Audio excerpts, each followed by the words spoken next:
You're not here by accident, and deep down you know that. There's something you feel but can't quite explain. A silent calling, a restlessness no one seems to understand. You keep trying to make things happen, but the harder you push, the more they slip away. Ever notice that? Maybe you're not tired because you're doing it wrong, but because you're forcing paths that were never meant for you. What if I told you that everything that truly belongs to you doesn't need to be forced? That people, signs, opportunities, everything that matches your frequency is already trying to find you. Carl Jung once said that what you're searching for out there is actually trying to emerge from within. The problem is, most people live as a character, adapting, pleasing, trying to prove their worth. But the universe doesn't respond to effort. It responds to authenticity. This video is for those who are done chasing and ready to start attracting, but not just anything, only what vibrates with who you truly are. If you're in a moment of awakening, reconnection, inner stillness, stay with me until the end, because I'm going to show you what no one taught you about ego, shadow, destiny, and spiritual magnetism. And if you feel like this message could shift your path, hit the like button now, subscribe, and turn on notifications. Because what's meant for you won't ignore you, but you have to be ready to recognize it when it arrives.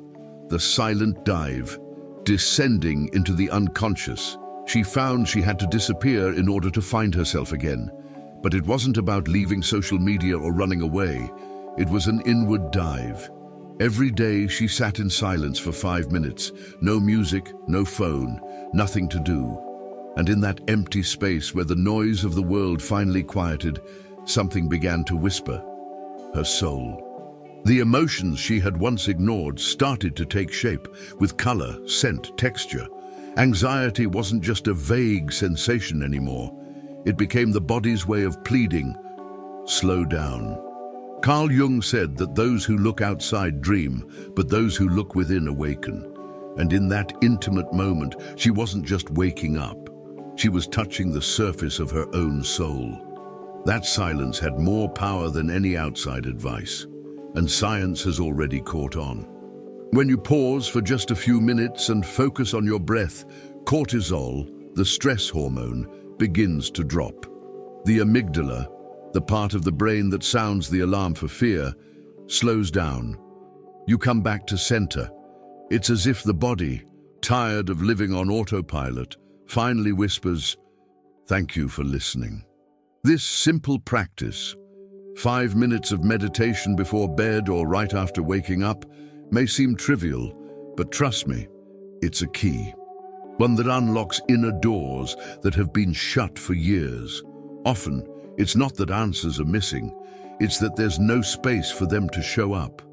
And the more she surrendered to that silence, the more she realized the chaos wasn't chaos at all. It was a forgotten language. Bottled up emotions, memories still crying for validation, fragments of her own story waiting to be rescued. The journey into the unconscious is like Plato's cave, but with a Jungian twist. You think you're just seeing shadows, but you're really seeing parts of yourself left behind.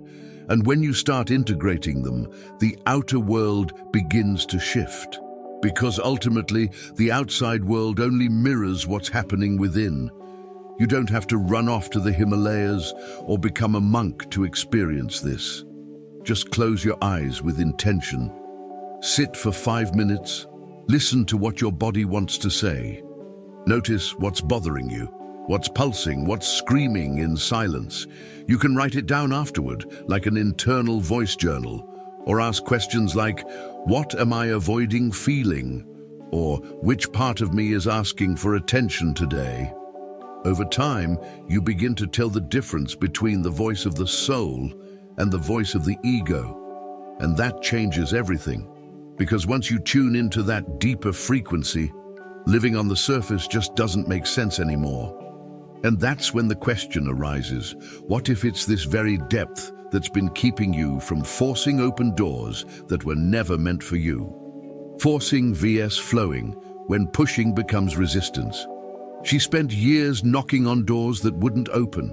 She pushed, begged, prayed, but nothing happened. The more urgency she poured in, the more drained she became. And her body began to respond.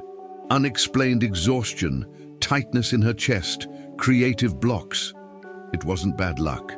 It was the universe saying, "You're going against the current." The issue wasn't a lack of effort, it was too much control. And when control becomes an addiction, we start confusing resistance with persistence. Carl Jung said that what we resist persists, not because we're cursed, but because the ego struggles to accept that the flow doesn't always follow its plan. Neurologically speaking, it's brutally simple. Dopamine fuels the chase, but too much cortisol, triggered by stress and frustration, blocks the prefrontal cortex, the part of the brain that makes wise decisions. In plain terms, you try too hard and think too little. The urge to make something happen becomes a saboteur disguised as ambition. That's why, sometimes, when we stop forcing, things mysteriously fall into place. It's not magic, it's biology, plus spirituality. The ego shouts, the self whispers, and you have to quiet the rush to hear what really matters. She learned a simple method before pushing too far. 4 questions. First, does this still feel good even if it doesn't work out? Second, am I trying or forcing? Third, is this choice coming from peace or from fear? And fourth, if I let go now, what would shift inside me? Only after answering honestly would she decide whether to continue. This kind of redirection isn't giving up. It's emotional wisdom. When you force what doesn't flow, you pay with disconnection from your own center. Have you ever seen a plant grow because someone pulled on its roots? I used to think I had something to prove until my body stopped responding. I'd wake up tired, say yes to everything, feel guilty for resting. My self-worth was tied to results, not the process. Then I read Bruce Lipton and Joe Dispenza and realized our inner environment shapes our outer reality. Thoughts, emotions, even our genes respond to the vibration we choose to feed. And that's when the question changed. Instead of, what do I need to achieve? It became, what do I want to align with? The difference between forcing and flowing lies right there. One comes from the ego, the other from the self. And once you start feeling that difference in your body, you realize the entire journey might just be about becoming who you already were, buried beneath the weight of trying to prove something. Individuation as destiny, becoming who you are. The greatest illusion of modern life is thinking that being yourself is easy. But the path of individuation, as Carl Jung called it, isn't about reinventing yourself. It's about returning to who you've always been. And that return doesn't happen all at once. It's gradual, deep, sometimes uncomfortable. Imagine a soul mirror. It doesn't just show what's beautiful, it reflects what's been repressed, denied, hidden. Becoming who you are takes courage to remove the masks, even the ones the world applauds, because behind the persona that pleases lives a self that just wants to breathe. And that, my friend, isn't achieved with ready-made formulas, but with a commitment to be whole, even if it means pleasing less. The first step is to recognize the shadow. That thing you judge in others, that irritates you without knowing why. It often reveals something disowned within yourself. Taking a shadow test. You can find free versions online, or writing a letter to yourself with prompts like, "What I don't allow in myself but see in others," can open powerful inner doors. That person who annoys you for being lazy, cold, or selfish, maybe they're triggering a blind spot, something you've also felt but were taught to repress. And that's the point. Shadow work isn't about blaming, it's about acknowledging, because you can only heal what you reveal. The good news is the brain can change, literally.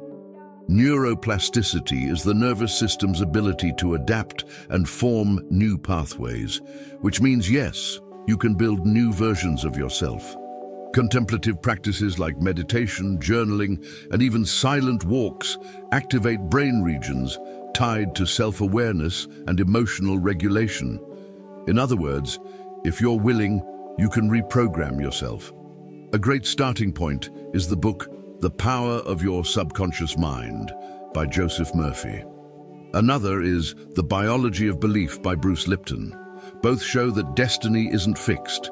It's flexible, moldable, but only if you stop repeating your old scripts. What if you were already whole and just didn't know it? That question changed her life. Until then, she was chasing validation, applause, external certainty. But deep down, she felt something was missing.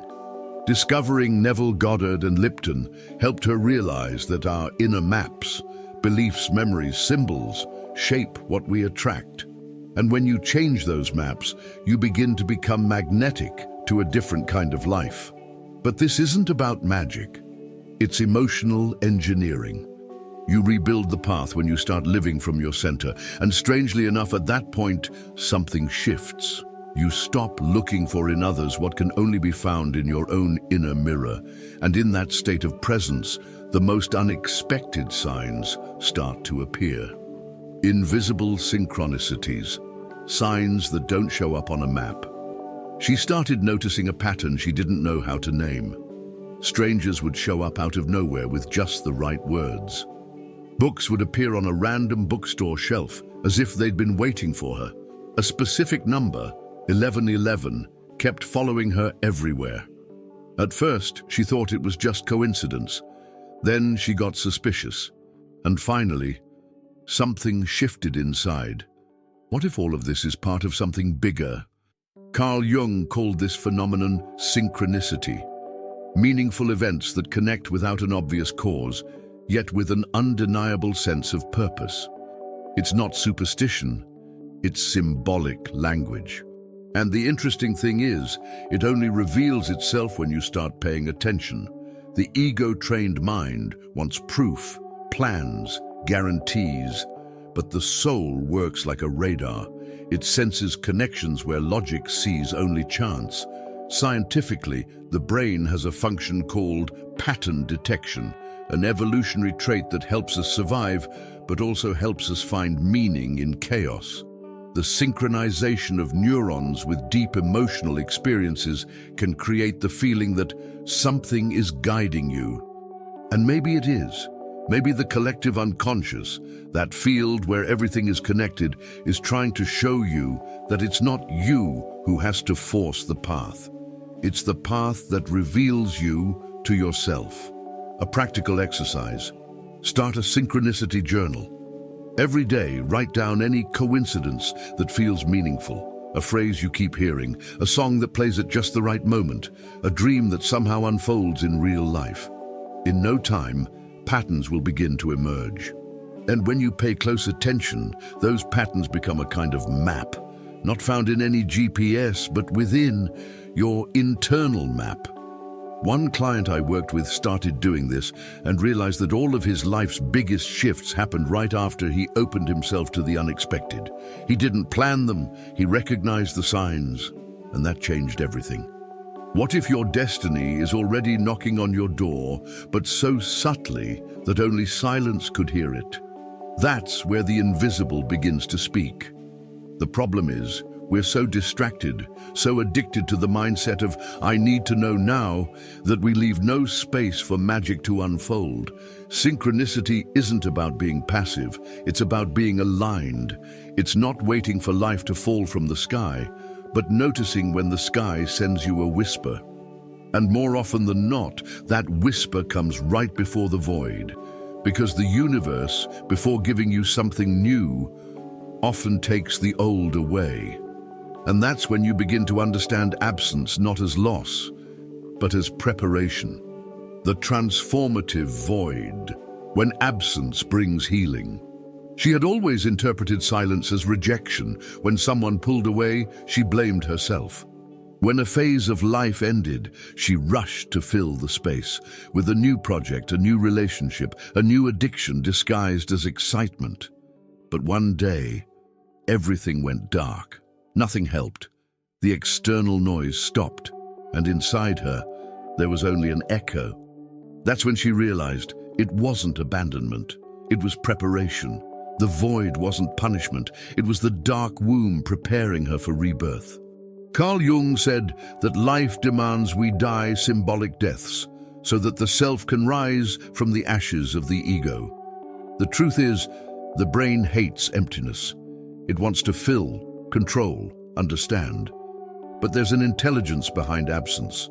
Neuroscience shows that during deep emotional crises, the brain enters a state of reorganization. New neural pathways begin to form, but it takes time, energy, and silence. That's why when everything seems still, something may actually be growing within. Viktor Frankl, a Holocaust survivor, wrote that life's meaning is often born in moments of extreme pain. What heals us is not always what we gain, but what we dare to release. Here's a simple, powerful practice: the 7-breath ritual before sleep. Close your eyes. Inhale for a count of 4. Hold for 4. Exhale for 4. And as you breathe, say silently, "I let go. I trust." Do this 7 times. It sounds small, but it runs deep.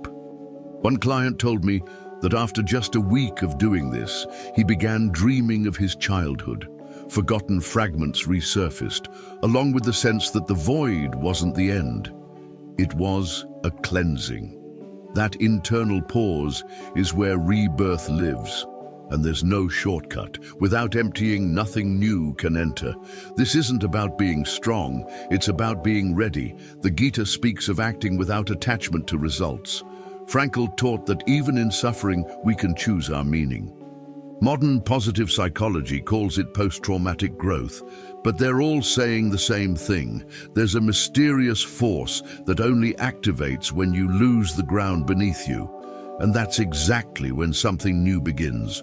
Not when you plan, not when everything makes sense, but when, without knowing why, you simply allow. And strangely enough, after diving into the dark, you often return to the surface with new eyes. And through those eyes, what once seemed like weakness now feels like power. Vulnerability as a magnet. When showing your flaws attracts your tribe. She had always been afraid to show who she really was, not because she lacked courage, but because she learned early on that vulnerability meant weakness. When she cried, they called it drama. When she was scared, they said she was insecure. So she built armor, perfect smiles, quick answers, total control. But the soul doesn't breathe behind a shield. Carl Jung spoke of congruence, the alignment between what we feel and what we show. When that breaks, the soul begins to suffer. And that's exactly what happened to her. Behind every "I'm fine," there was a scream. Behind every "I don't need anyone," there was a child craving to be held. The turning point came in a simple conversation. For the first time, she said out loud, "I'm afraid of not being loved." The room went quiet. But instead of rejection, she was met with compassion. And something that once seemed impossible happened. By showing her wound, she created connection. Science explains this. When we're vulnerable, we activate mirror neurons in the person listening. It's like they see themselves in us. Brené Brown shows that vulnerability isn't oversharing. It's the bridge to empathy. And when you show up as you truly are, you start attracting people who see your truth, not your performance. A practical exercise. Once a week, have one conversation where you're just 10% more honest. Just 10%. Instead of saying, "I'm good," try, "I'm a little confused but working through it." Or, "I'm scared, but I don't want to run away." It sounds simple, but it opens doors. I've seen marriages saved by one honest sentence at the right time. Relationships shift when we drop the mask. A great book to support this is The Gifts of Imperfection by Brené Brown. And if you want to go deeper, journal with questions like, "What am I hiding?" or "Which part of me believes it has to be perfect to be loved?" I could tell you 1,000 stories of resilience, but none would be more powerful than your own truth, spoken out loud. Vulnerability isn't weakness, it's access. It quiets the ego and activates the self, but it requires risk, the risk of being misunderstood. And even so, it's worth it. Because when you let yourself be seen as you are, you create space for someone to say, "Me too." And that "me too" is one of the most healing forces there is. Maybe in the end, we're not really looking for perfection, but for permission. And it's strange how life begins to change when you stop hiding even from yourself. The field you emit, frequency versus force. She always thought she had to try really hard to be seen. She studied harder than anyone, spoke louder, smiled until it hurt. But the more she tried, the more invisible she felt. Until one day, she heard something that changed everything. What attracts isn't effort, it's frequency. And it hit her deep. Carl Jung once said that what doesn't rise to consciousness returns as fate. And sometimes fate seems repetitive precisely because you're emitting the same unconscious signal. The magnetic field of the soul doesn't shift with force, it shifts with presence, and presence can't be faked. Our heart has an electromagnetic field 5,000 times stronger than the brain's. That's not mysticism, it's what the HeartMath Institute has shown for decades. When you think one thing, feel another, and say something else, you create vibrational dissonance. The result? Confusion, fatigue, relationships that just don't flow. But when you align your body, your voice, and your intention, even in silence, others can feel it. Heart coherence is this state of harmony between emotion and breath, between thought and action, and it's something you can train. Just close your eyes, focus on your heart, and breathe slowly and evenly for 2 minutes. Simple, powerful. One common mistake, especially among empaths, is trying too hard to fit in. Adjusting your tone, hiding opinions, smiling to avoid conflict. But that comes at a cost, your life energy. When you disconnect from your truth to maintain external peace, the ego takes over. And that's where exhaustion begins. A small daily exercise against this. Ask yourself, what am I doing today that goes against who I am? And what am I accepting just to keep up appearances?